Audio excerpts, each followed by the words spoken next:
Pomaže Bog, dragi parohijani, dragi vernici naših sabornog hrama, svi koji pratite naša obraćanja putem elektronskih medija, koji posvećujete pažnju našoj sabornoj crkvi i našoj zajednici ovdje u Čikagu. U ime oca Dobrivoja, u ime oca Nikolaja želim da vas pozdravim večeras u ovu nedelju četvrtu vaskršnjeg posta, nedelju Svetog Jovana Lestičnika. Želeli smo da vam se obratimo i večeras, da govorimo o Velikom postu, o Svetom Jovanu Lestičniku, kao i drugim pitanjima koje ćete vi, nadamo se, postavljati tokom ovog obraćanja. Trenutno se nalazimo u sredini otprilike Velikog posta, vremenu koje je posebno odvojeno da se čovjek stara i više razmišlja o svom spasenju, o postu, o vrlinama koje krase ljudski život, koji donose mir i koji nas vraćaju našoj svetoj veri, vraćaju našim korenima i svemu ono što je vredno i zaslužuje našu pažnju i naše staranje.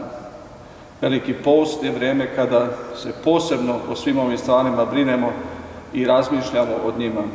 Kada se borimo za to vrijeme, s obzirom da se svi drugi otimaju za naše vrijeme, mi se odjednom okrećemo, zastajemo, vraćamo se Bogu, vraćamo se crkvi, vraćamo se onom izvornom što znači život, što znači mir, što znači našu porodicu i sve druge stvari koje čovjek vrednuje i koje je prije ili kasnije shvatio da jedino one vrede i jedino se za njih vredi truditi. Jedan od takvih svetitelja o tome govori je bio Sveti Jovan Lestičnik. Večeras ćemo ga pomenuti kao i mnogih drugih primjera koje ćemo čuti tokom Velikog posta ili čujemo tokom cijele godine. Danas smo čuli evanđelje o jednu potresnu priču, dramatičnu priču o ocu koji nije mogao da pomogne svom djetetu, koje se jako mučilo. Svako ko ima bolesno dete ili ne daj Bože koga zadesi, takva nesreća zna da nema većeg bola od toga. A onda i apostoli nisu mogli, jer su rekli da su se cijelu noć trudili, da nisu uspjeli da ga izleče. I onda je Bog, Hristos, jednorodni Sin, došao i izlečio ga i rekao je: ovo možete samo kroz molitvu i kroz post. Molitvu koja otprilike znači da čovjek, kod Jevreja ima izreka da je molitva cijel čovjek. Znači samog sebe i svo svoje biće predajemo Bogu. A post, odricanje ne samo od hrane i ne samo u tom najpovršnijem smislu, nego u najdubljem smislu odricanje od ovozemaljskog i okretanje ka Bogu i okretanje ka nebu. I o ovim stvarima ćemo govoriti večeras i sada bih zamolio oca Nikolaja da kaže nekoliko riječi na engleskom jeziku. Good evening, and we welcome all of you to our discussion tonight on the topic of Great Lent. We had planned to reach out to all of those interested in our community to have a little talk. Last year, due to the situation of coronavirus, this was one of our only methods of reaching out to people. And although now people can be reached out to in other ways and more easily than last year, this is still a great method for us to connect and to get some questions and for us to respond, and also just stay in connection with people of our parish. We thank you for watching and being a part of this program tonight, and we hope it'll be edifying. During Great Lent, we all try to make some kind of effort, or rather we should try to make some kind of effort, some kind of spiritual struggle that we can add to our lives. We do that, of course, through fasting. We do that through more prayer. The church, in a way, intensifies its prayer, not in order for it to be hard for us, but rather for it to be easier for us. We have services that are perhaps a little longer or a little different than throughout the year, but the goal of all of these services and the goal of this time of year is for us to make a change, to change from who we are to who we should be, to change into being Christ-like people, to be as we were created or as we were supposed to be when God created man. That is, living a life in communion with God, a life that is dedicated to God, where we're in this constant communion, togetherness with our Lord. During these specific weeks of Great Lent, we have special themes that the church gives us in order for us to get closer to our Lord by seeing the examples of other people, other saints throughout history. Of course, starting with the Sunday of Orthodoxy, but then moving on to the different saints that are covered, and of course the cross. On this specific Sunday, we are speaking about St. John Climacus, who wrote the Ladder of Divine Ascent, which is an ascetical work, but it is applicable not only to monastics and ascetics, but to all people. Today, at our cathedral here where we're sitting, His Grace, our Bishop Longin, served the Divine Liturgy and led us in prayer. And we were able, of course, to hear from him as well as from our other guest, Father Nedeljko Lunic, about St. John Climacus. But tonight we wish to share a little bit more about him, especially since our Father Dobrivoje has been having lectures on this topic throughout Great Lent for adult religious education. So there's been kind of a concentration throughout this fasting season on St. John Climacus and his great ascetical work. And we hope that we can share that with you and take your questions, but also speak about other things that are important for us and for our spiritual lives.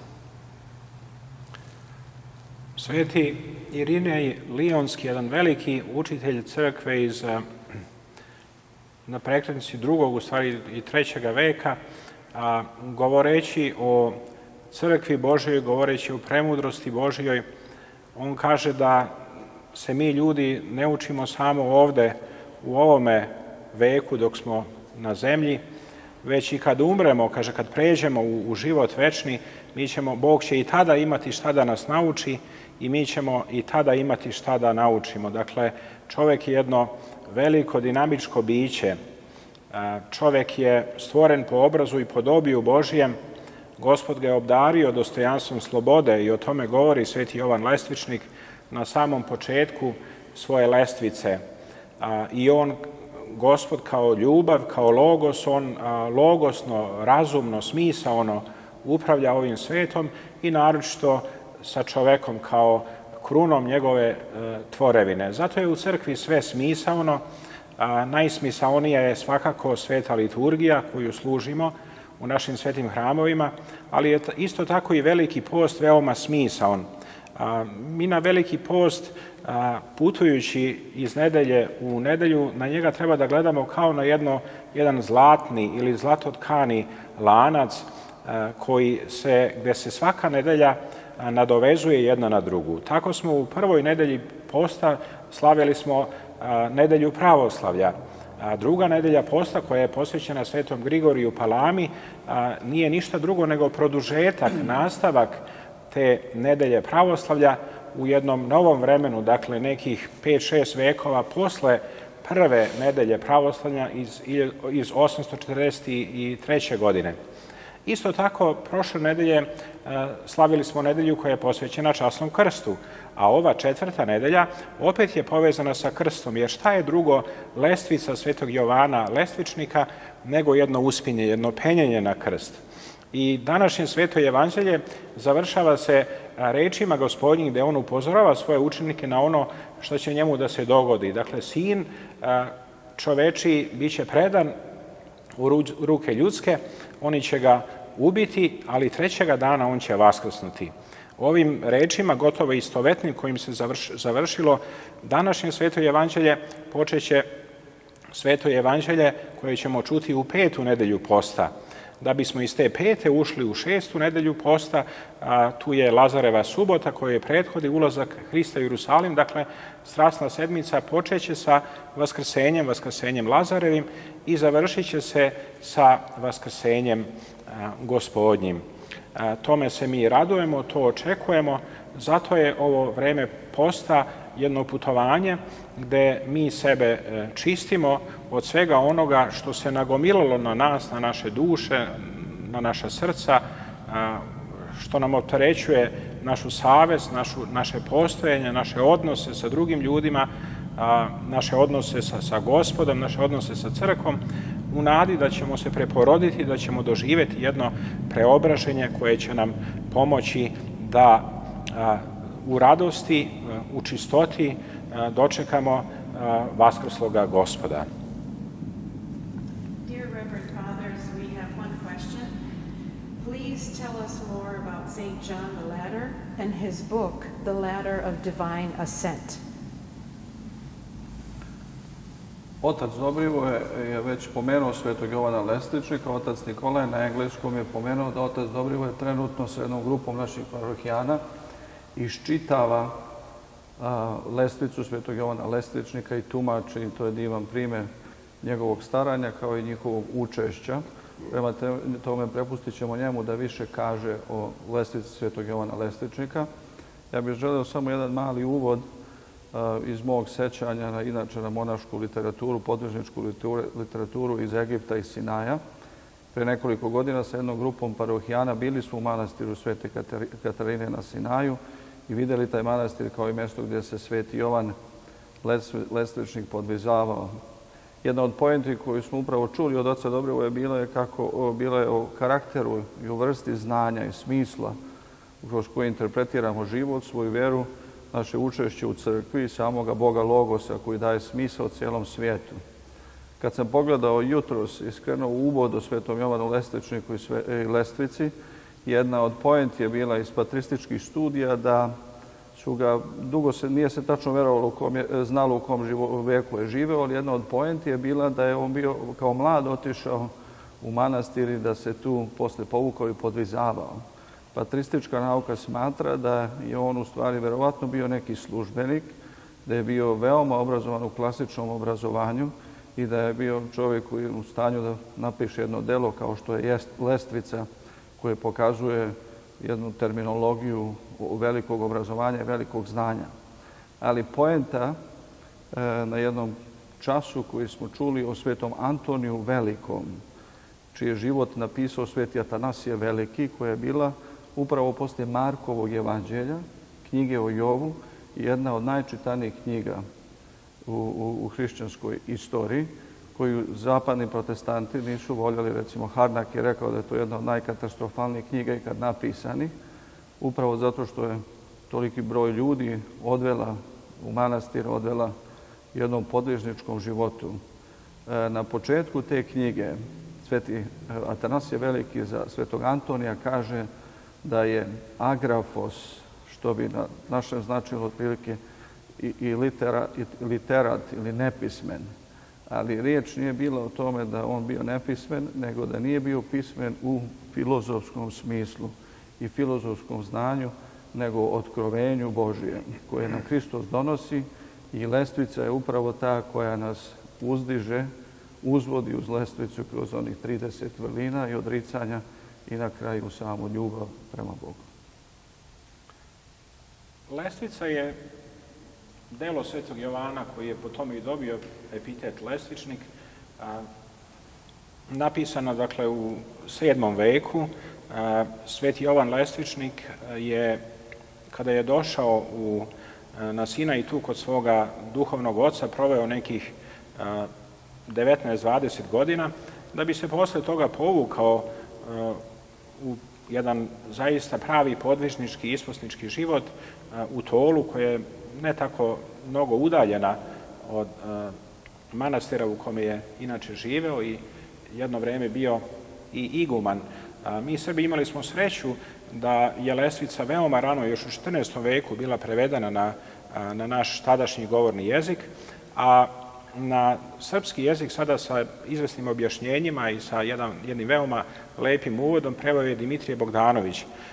Ono što je veoma interesantno, jedan veoma poznati profesor, dubok bogoslov i teolog, koji je bio učenik oca Justina pre njegovih velikih učenika, blaženog pokojnog Atanasija, blaženog pokojnog mitropolita Amfilohija i vladike Irineja Bulovića. On je, kako neki smatruju, bio njegova prva ljubav. Tako da je on sigurno prepoznao značaj i vrednost Lestvice. Dakle, to je jedno od najznačajnijih dela duhovnosti, podvižništva i askeze, koje u rangu važnosti bogoslovske literature može da zauzme i zauzima sigurno prvo mesto posle knjiga Svetoga pisma. Želeo bih da vam ukažem samo na sam početak knjige gde on počinje rečima Bog je dobar, predobar i svedobar i on je stvorio sva slovesna bića i udostoji ih dostojanstvom slobode. I onda kaže, jedni su mu iskreni učenici, neki su korisni njegovi učenici, neki su se odvojili od njega, nisu toliko korisni, neki su čak i protiv njega, ali mu ništa ne mogu. Kakav jedan divan opis, dakle, zašto? Pa upravo zato što je Bog ljubav i on na samom početku kaže, bez obzira u kakvom je stanju čovek, da li je pobožan ili nepobožan, da li je dobar ili rđav, da li je pravedan ili nepravedan, da li je crkven ili nije crkven, Bog sve podjednako voli i Bog svima daje svoje sunce, svetlost i vodu. Dakle, daje im sve ono što je potrebno za život. Mislim da je to jedna od prvih i najvažnijih poruka lestvice jeste da nema beznadežnih ljudi, nema izgubljenih ljudi, da svako onaj ko želi da krene putem Gospodnjim, koji želi da se obrati Gospodu, da je Gospod tu i da će ga Gospod sačekati. Na samom početku on pre svega govori o odricanju od ovoga sveta, jer ako želimo da se privežemo za ono što je večno, za ono što je istinito, za ono što je trajno, onda moramo da se oslobodimo onoga što je prolazno. A to je upravo ono što nas najviše i vezuje u ovom svetu i gde čovek ima najviše poteškoće. I savremeni čovek. I naravno, kao što je otac Nikolaj rekao, kao što je Vladika danas rekao, iako je ovo delo posvećeno monasima, jer je i napisano na molbu igumana jednog drugog manastira koji je znao duhovne vrednosti i vrline svetoga Jovana, ono se takođe odnosi i na svakoga od nas. Tako da su ti savjeti, ti primeri, način na koji on uči i o vrlinama, ali kao što je Vladika veoma dobro jutros primetio, i o manama, dakle i o grehovima, onima koji nas putavaju. Ali to su tih 30 stepenica gde se naše spasenje pre svega gradi na odricanju ovoga sveta i najduže poglavlje ove knjige je u stvari 4. poglavlje koje govori o poslušnosti. Poslušnosti kao jednoj velikoj vrlini, onome čemu svi treba da se učimo, vrlina koju nije lako steći. Naravno, tu je smirenje kao temelj našeg duhovnog života na kome treba da se izgrađuje i nazidava celokupan naš duhovni život. I naravno, tu su svi oni grehovi, srebroljublje, slastoljublje, ogovaranje, hula, recimo mi smo upravo sad prošlog petka govorili o huli, o bogohuljenju, o blasfemiji, jedan od možda najtežih grehova, jedan od grehova koji je najteži da se ispovedi. I ono što je divno kod svetog Jovana Lesničnika, gde on tu na nekoliko mesta u jednom ne tako dugačkom poglavlju podvlači ono što je veoma važno, gde on jasno odvaja greh hule od čoveka. I kaže, nemoj da se stidiš, kaže, nemoj da te nečastivi prevari, kaže, to nisi ti učinio, nego ti je on, dakle, hula dolazi od samoga đavola, od samoga demona. Ali zato, kaže, pokaj se i navodi jedan divan primer jednog monaha koji je 20 godina postio i molio se, ali nije imao snage da ispovedi greh hule. I on kaže, posle 20 godina, on dolazi kod jednog duhovnika i napisao je pre toga to na papir, dao je to duhovniku i pao je na zemlju.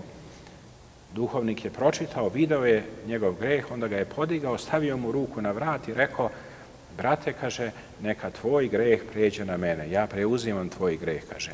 Bez obzira, kaže, nemoj da se opterećuješ s tim grehom, bez obzira koliko dugo će te on još mučiti.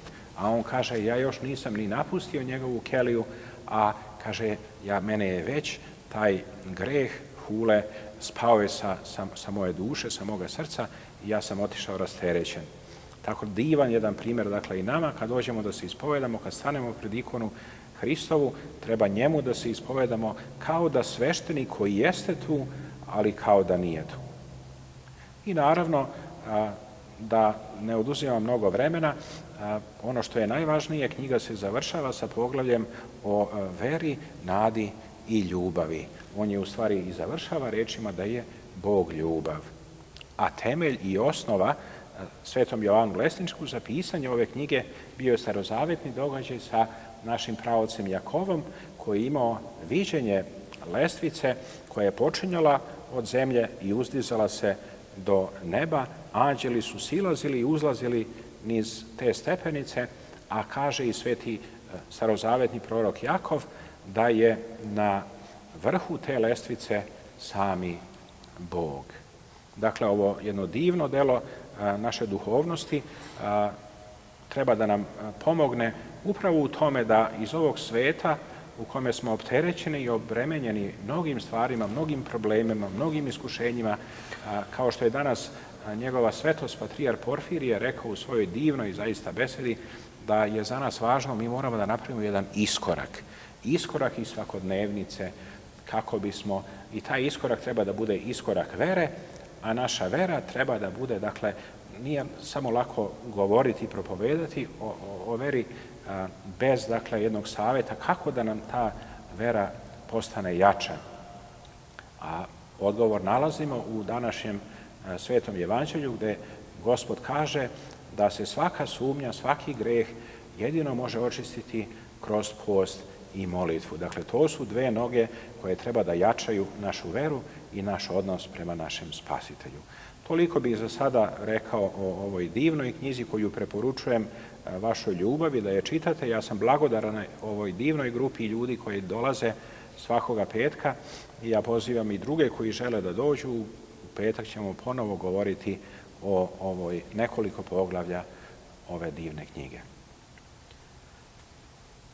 The ladder of divine ascent, which we've been speaking about, and today's feast of St. John Climacus is something that is a part of our spiritual life, our spiritual warfare, something that is a tool in our spiritual progress, or hopefully some kind of progress that we're making.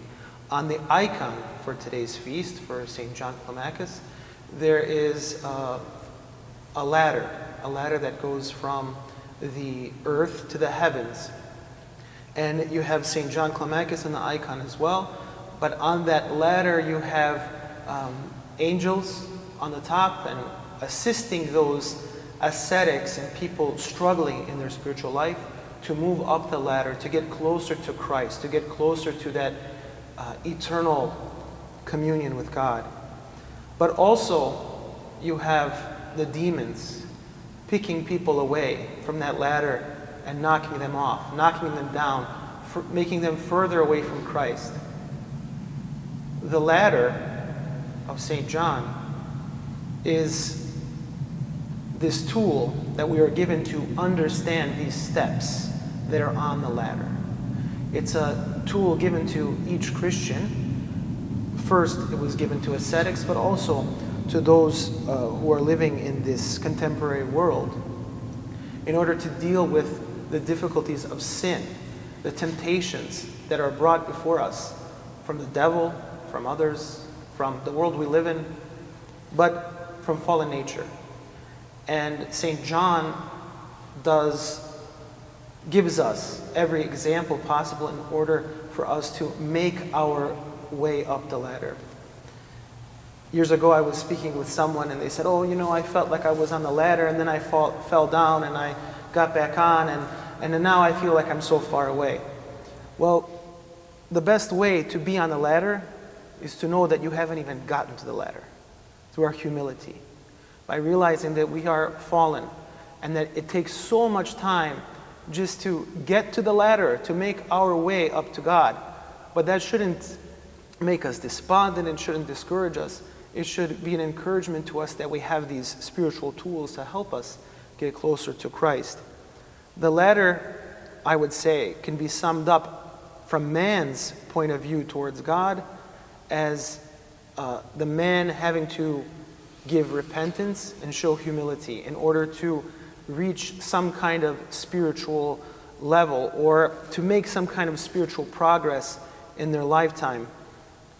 From the standpoint of God, it shows us His love and His mercy, His care for mankind, His desire to receive us, His desire to give us that forgiveness And it is man's duty to make a change, to get to repentance, and to see these things.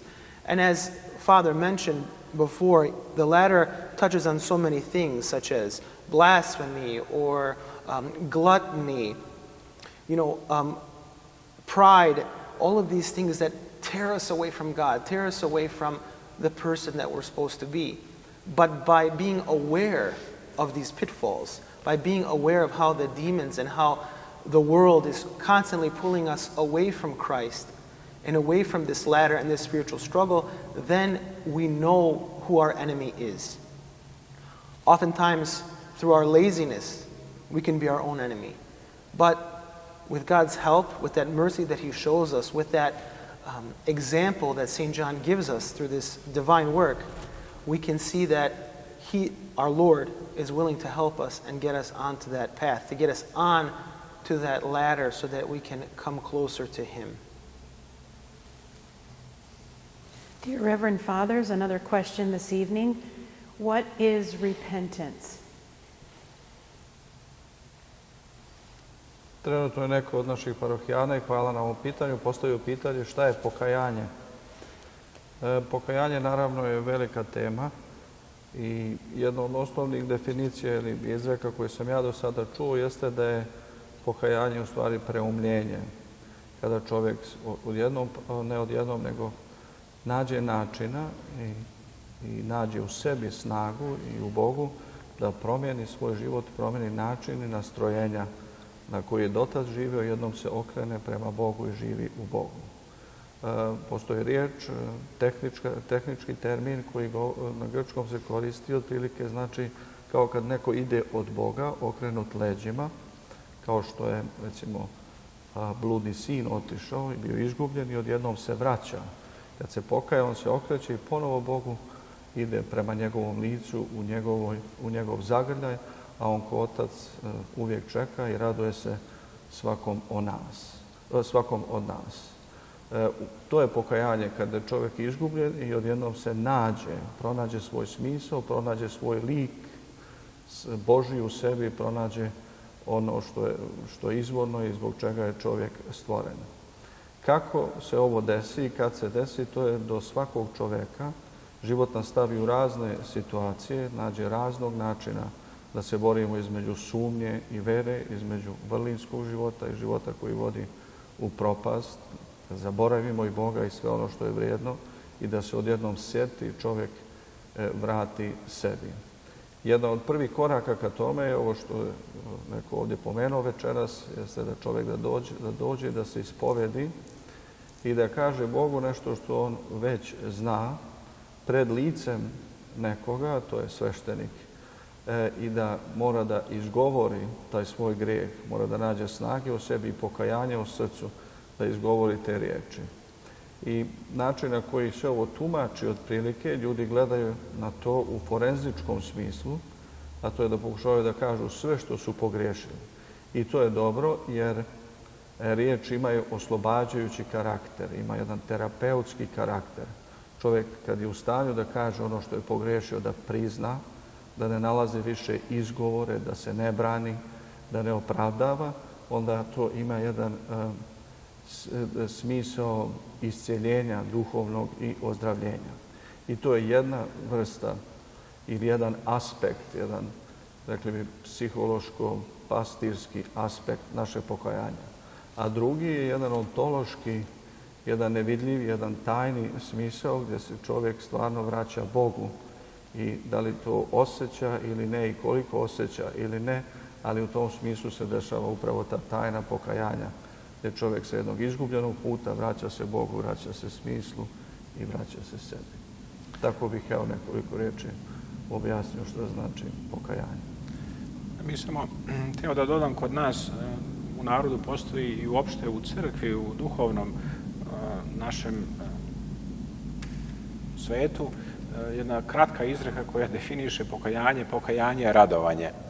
I zaista pokajanje je veliko radovanje, kao onaj primjer koji sam naveo, a takvih primjera ima mnogo i verujem da svaki svešteno-pastir, svešteno-služitelj koji je nekoga ispovedao, mogao je da osjeti radost onoga koji je porodio te grehove i izneo ih pred Gospoda u prisustvu svoga duhovnika. Šta je ono što nas opterećuje pre nego što se pokajemo, onda kada smo u stanju u kome smo pod pritiskom greha koji smo učinili? Pa to je upravo strah. I Sveti Jovan Lesvičnik upravo govori o tom strahu i na jednom mjestu on kaže: onaj ko ima strah Božji u sebi, on se plaši samo svoga Gospodara. On se plaši samo Gospoda. A plašiti se Gospoda je najlakše, jer se plašimo onoga koji nas svim svojim bićem voli i koji nam želi samo dobro i koji nam želi spasenje. A čovjek koji se ne boji Boga, kaže, on se boji i svoje senke. On se boji ne samo realnih strahova, već se boji i umišljenih strahova. Zato je pokajanje jedan dar, mogućnost koju nam Gospod daje, koji nas čeka sa raširenim rukama, bez obzira koji je greh u pitanju. Da li je to jedan od najvećih grehova, kakav je recimo čedomorstvo, ili je to jedan najobičniji greh gdje smo nekoga slučajno nehotice povredili ili gurnuli ili rekli neku reč za koju smo se pokajali istog onog momenta kada smo je izgovorili. Dakle, bez obzira na težinu našeg greha, Gospod koji je ljubav po prirodi svojoj, u punoći svojoj, on oprašta svaki greh, samo ako se iskreno pokajemo, kao što je otac Darko već pomenuo. Dakle, nema greha koji je tajan. Dakle, svaki greh, pre svega mi koji smo ga učinili, svesni smo toga greha, znamo za taj greh. Gospod sveznajući zna, onaj koji nečastivi, koji nas je namamio na taj greh zna, a zna to i anđeo čuvar. Dakle, 4 ličnosne osobe znaju za to, pa zašto bismo ga onda krili od onoga koji zna, koji samo želi da mu dođemo i da se pred njim pokajemo. Ja bih želeo samo da ukažem na još jedan moment iz časnog posta, na jednog drugog divnog svetitelja o koga smo već pomenuli, a to je Sveti Grigorije Palama i njegov značaj koji on ima u našem životu i za pravoslavnu crkvu uopšte. To govorim posebno, neću ulaziti u njegovo učenje o prirodi Božjoj, o nestvorenim energijama Božjim koje nas nadahnjuju, koje nas vode kroz ovaj život, ali želim da to povežem sa jednim kontekstom u kome je on živeo. Dakle, on je svetitelj koji je rođen krajem 13. veka, upokojio se 1359. godine, 9 godina kasnije proglašen je za svetitelja. Njegov otac divan, pobožan čovjek, majka i 2 sestre odlaze u manastir. On sa svoja 2 brata odlazi u manastire, odlazi u druge manastire, ne želi da bude sa njima u istim manastirima. Ali ono što je za nas Srbe interesantno jeste koliki je on značaj imao za opstanak srpskog naroda. Kako je taj Božji promisao oko Svetog Grigorija Palamu sačuvao naš narod u vreme turskog ropstva. Jer se Sveti Grigorije Palama upravo pojavio, živio je neposredno pre bitke na Kosovu i dolazak Osmanlija na naše prostore. Dakle, šta je nas sačuvalo u tom petovekovnom ropstvu je upravo palamizam, upravo pokret isihazma, molitvenog tihovanja, kako ga prevodi otac Justin Popović. Zašto? Zato što su mnogi isihasti iz Grčke, iz Svete zemlje, čak i sa Sinaja, pod pritiskom muhamedanaca se sklanjali u naše krajeve i tako doneli isihazam kod Srba. Dakle, jedan od velikih svetitelja danas koga slavimo u manastiru Tumane, tamo su, dakle, Jakov iz Osima Tumanski, Jakov je maltene naš savremenik, ali iz Osima Tumanski je upravo učenik isihasta. Jedan veliki svetitelj i čudotvorac. Dakle, on je živeo, Sveti Grigorije Palama, u vreme Svetog cara Dušana. I kada su njega gonili, dakle, kada je on morao da beži pod pritiskom Osmanlija i kada je, recimo, car Dušan morao da beži iz Srbije zbog jedne zaraze, ja mislim da je kuga ili kolera u to vreme bilo, oni su se našli u Svetoj gori, a u to vreme Sveti Grigorije Palama zbog nesporazuma sa nesrećnim Varlaamom, iako je bio već izabran za episkopa, iako je palamizam već bio prihvaćen i odobren kroz do tada dva sabora, jedan 1341. jedan 1347. da bi konačno 1351. crkva zapečatila to učenje i taj sabor je maltene na nivou vaseljenskih sabora prihvaćen od svih drugih sabora, ali od 1347. do 1353 godine, iako je bio izabran za mitropolita grada Soluna, njega Grci nisu hteli da prime na katedru zbog tih nesporazuma. Nisu ga želeli za svoga episkopa. I u to vreme on se sreće sa carom Dušanom i car Dušan čuvši to, on mu nudi da on dođe u Srbiju, da postane episkop, daću ti crkve, daću ti manastire, daću ti dvorove, daću ti sve što god zaželiš. A Sveti Grigorije Palama mu na to odgovara, pa kaže, sve što ti meni nudiš, kaže, to mene ne zanima. Mene ne zanima duhovni život, kaže. Zamislite jedan sunđer koji je pun vode i bacite ga, kaže, u more. Šta će on da apsorbuje od mora? Ništa, kaže, on je već ispunjen. Tako i meni, sve što ti to meni nudiš, to mene ne zanima. Ja imam ono što mi treba. To je, mislim, i poruka ovog posta, da shvatimo, da razumemo, da primimo ono što nam crkva nudi, a crkva nam nudi uvek ono što je za nas najvažnije i ono što je za nas najpotrebnije i najduše korisnije. To answer the question on what is repentance, repentance truly is a change. When man comes to change, and it's difficult to come to a change, to come to a realization of our lacking or our ways that are contrary to the Lord or to the paths of the Lord. And it's a gift to have repentance, to find that you are lost. That is a theme that is given to us during the entire period of Great Lent, of course. As we know, we are saying the prayer of, prayer of St. Ephraim, and also through the liturgical text of the Church, we are constantly reminded of this repentance and this necessary change, returning to what man should be. But one of the greatest examples for us comes before Great Lent, when we have the parable of the prodigal son. Someone who leaves his father, leaves what he has, takes from his father what he believes is his, squanders it, and then realizes that he is lost and has nothing left, and just wants to be a servant of his father, not even to be a son.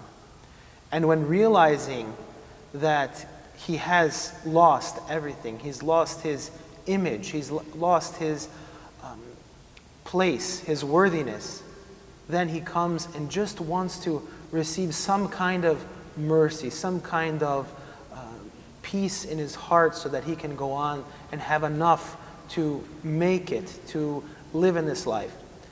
And our loving Father, seeing that desire, having allowed him to go on his own and to be lost because of his free will and his desire to leave the place that he was in where he was secure and had everything he needed, he allowed him to leave from his free will, go, and then return. And when he returns, he doesn't receive him as a servant.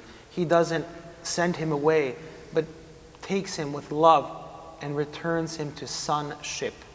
That is, to become his child again.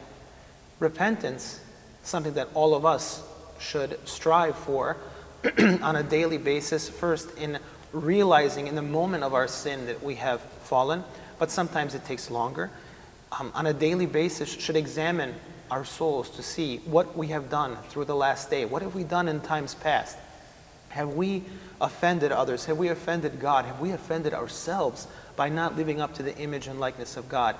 And when we take this time to concentrate on this spiritual renewal that needs to happen, then we see our inadequacies, we see our failings, we see our sinfulness, and then we come to our Lord and ask him for forgiveness. Of course, there is the formal part of repentance, the formal confession that man makes. And man does that to a priest before God.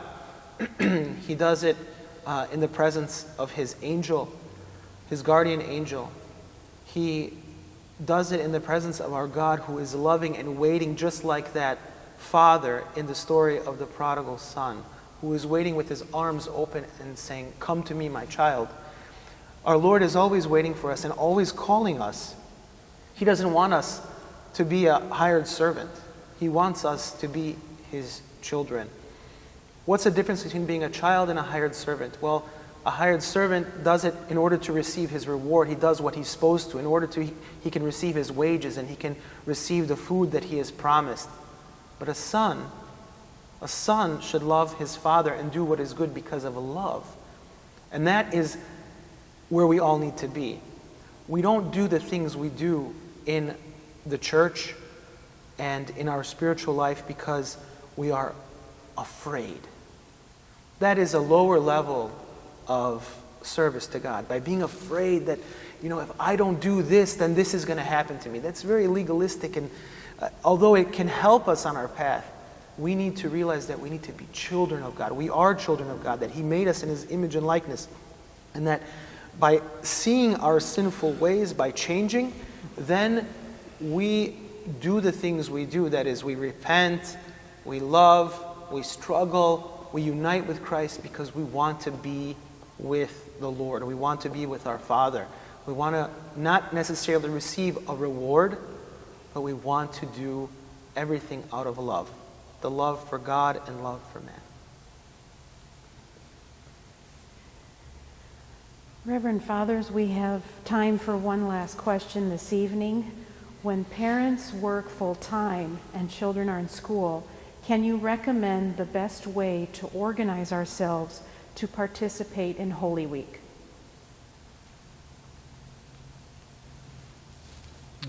I ovo je odlično pitanje koje svako od nas se naravno najviše brine za našu djecu, za svoju djecu i kako da je uključi u crkvu, da ostanu dio našeg predanja, našeg nasleđa, svega ono što je nama milo i drago. Da li je u pitanju samo Velika nedelja i praznici pred Vaskrs i sam Vaskrs ili bilo koji drugi dan u godini, čovjek kad razmišlja o ovom pitanju svakako može da odgovara u jednom teoretskom smislu, kao i u smislu čega se ja sećam kao dijete, šta mi je bilo drago. U nekom teoretskom smislu, u biblijskom smislu, kod nas riječ i djelo uvijek idu zajedno. Od početka Biblije Bog reče i stvori i bi vetre, bi jutro, bi zemlja, bi more, voda, svod i tako dalje i tako dalje.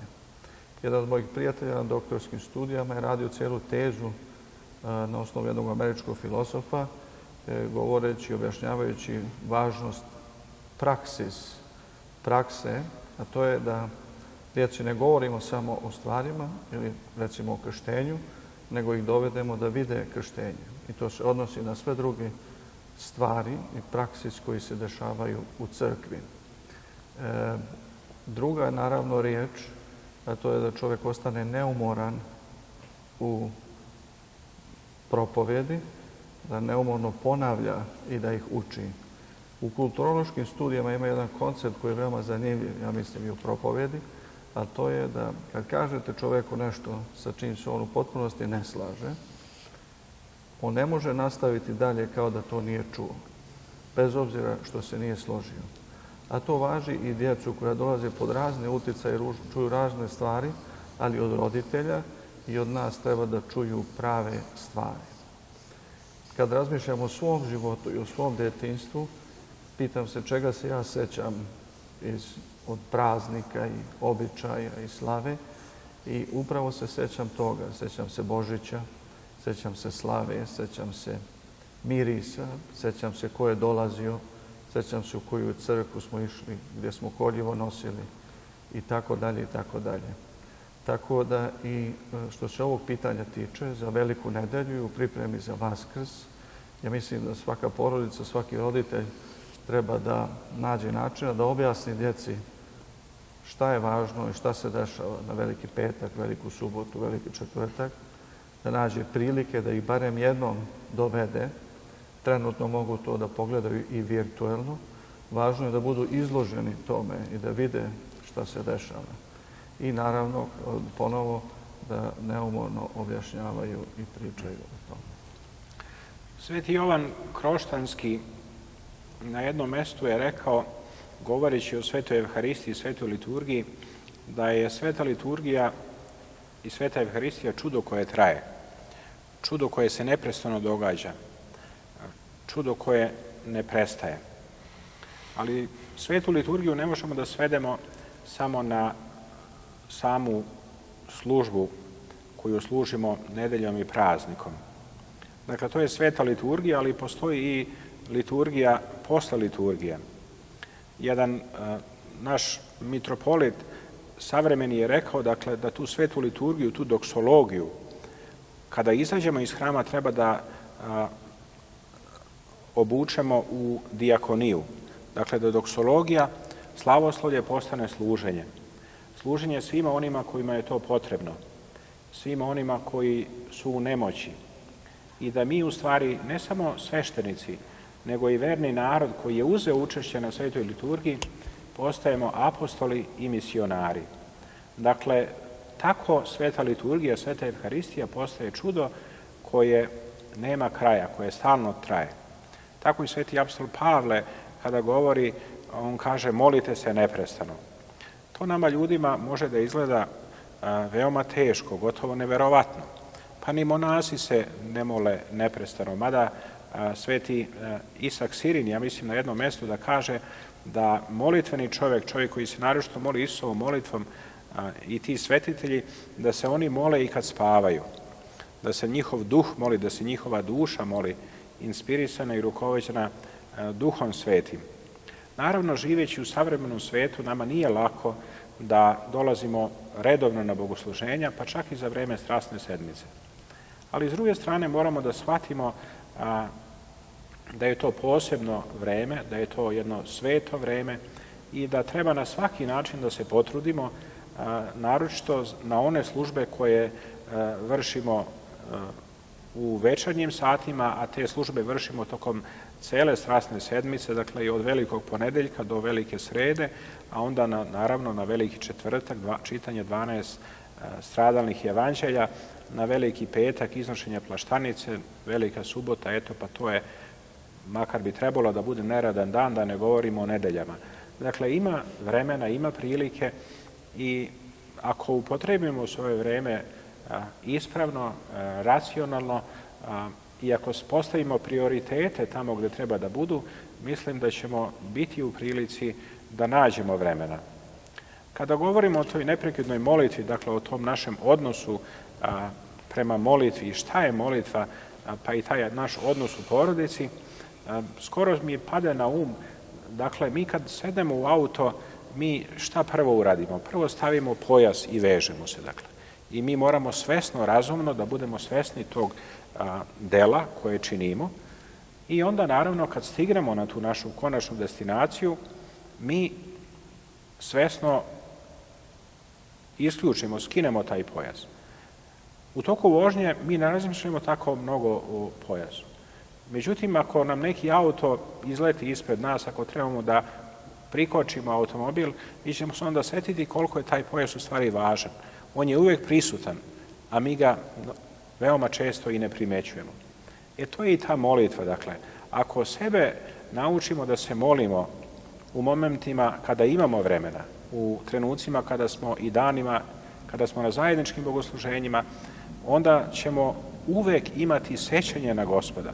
Svako naše delo, svaka naša pomisao, svaki naš naum biće uvek u prisustvu Božijim, uvek ćemo se setiti Gospoda. Nije molitva samo ponavljanje nekih molitava, već samo sećanje na Gospoda je molitva. A najkraća molitva je skraćena Isusova molitva, Gospodi pomiluj. Pa i ako se njoj naučimo i često je ponavljamo, onda će ona i nama i našoj deci i celoj porodici, a i celoj našoj zajednici biti od koristi. The most important part of not only Great Lent or the liturgical year or anything that is around us is our walk to the resurrection and the actual resurrection of our Lord and Savior Jesus Christ. The resurrection of our Lord and Savior is the most important event in not only the history of mankind, but also in our lives. And we should center our lives around the resurrection. For some, maybe that doesn't seem practical. For some, it doesn't maybe seem like it's something they want to do, or have they done up until now.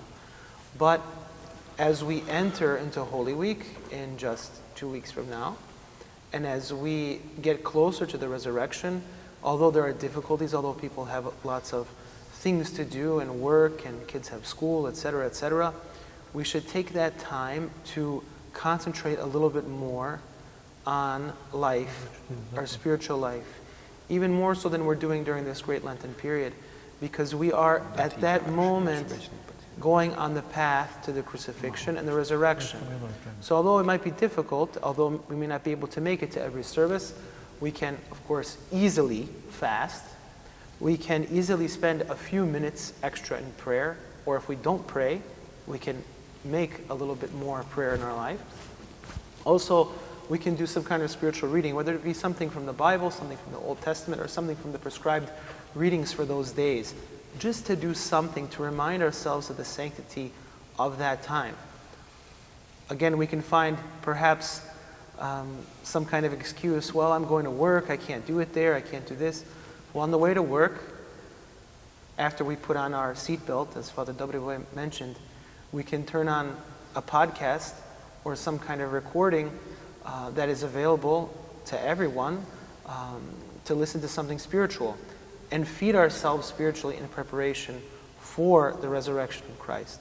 But the most important thing that every Orthodox Christian should do during Holy Week is to prepare for Holy Communion on the Feast of Feasts, the resurrection of our Lord and Savior Jesus Christ. Every Orthodox Christian is called to partake of the holy mysteries on the Feast of the Resurrection. That is the day that we receive eternal life, that we are freed from death, when death is conquered and we are given life eternal.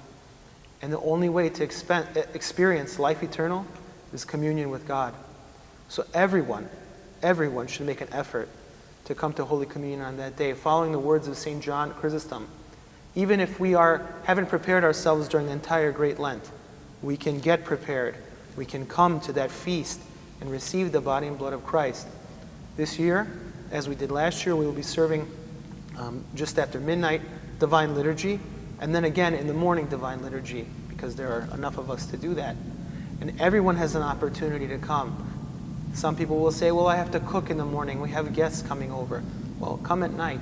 Come at the traditional historical time when people partook in the resurrection of Christ at midnight, when Christ comes out of the tomb and grants us this life and this light and this hope and forgiveness of sins. He brings us from death into life. And by coming to those divine services through the week, we'll be prepared, or in some way getting closer to preparation to receive God into us, to receive the body and blood of Christ into us. And everyone should receive the holy mysteries. Prepare yourselves now. Come for confession. Fast. Pray more. And receive Christ, who did so much for all of us. The greatest thing, going to the cross and freeing us from death and granting us life eternal. Molitva koja nam je svima veoma bliska i veoma laka da je ponovimo, jeste molitva blagodarnosti Gospodu za sva dobra koje nam daje. Tako mi završavamo našu svetu liturgiju, svetu Evharistiju, i zato i mi, sveštenici, želimo da zablagodarimo svima vama, draga braćo i sestre, koji dolazite u naš sveti hram, koji pomažete misiju našeg sabornog hrama. Mi opstajemo upravo zahvaljujući vama, vašoj pomoći i vašoj podršci, i neka vas Gospod za to izobilno nagradi. Mi smo blagodarni našoj upravi, našim kolima sestara, našem crkvenom horu, našoj omladini i svima vama koji dolazite u naš sveti hram, pomažete naš sveti hram, i svima vama koji nas gledate virtualno u ovim vremenima, nadajući se da će se i ovo vreme uskoro promeniti i da Gospoda u radosti Božjoj i radosti Gospodnjoj dočekamo i Hristovo svetlo i slavno vaskrsenje. Hvala vam na svemu što činite, neka vas Gospod čuva, neka Gospod udalji sva iskušenja, a nije ih malo u ovim danima, a pre svega da se oslobodimo straha, da se obogatimo strahom Božijim, da se obogatimo ljubavlju Božijom, da se njega bojimo i onda će nam Gospod biti milosrdan i Gospod će nas sačuvati. Sa ovih nekoliko reči mi vam se zahvaljujemo što ste bili sa nama večeras i ako otac Zarko, otac Nikolin žele da dodaju još nekoliko reči, pa ćemo polako da privedemo naše druženje večeras kraju. I will just repeat in English, dear parishioners and dear brothers and sisters, thank you for participating in tonight's program. We really are thankful to you for taking participation, for asking questions. We are thankful to, this is the time, as Father Dobro indicated, a very talented time of thanksgiving to God, Father, Son, and Holy Spirit, and to all of you, our church board, and people who put a lot of effort and a lot of time to support the mission of this church, our cathedral, to our auxiliary organizations, our columns, sisters, choir, St. Sava Academy, church school, Serbian school, and all other programs and ministries who try to enlighten our adults, our children, our youth, everybody participating and working in this cathedral, and there are many of you. We invite you to take participation in the worship and services which are scheduled for the Holy Week and in the week upcoming, as well as in Pascha. May God bless you and thank you for your support, and please continue to do so. And with this, we conclude tonight's program.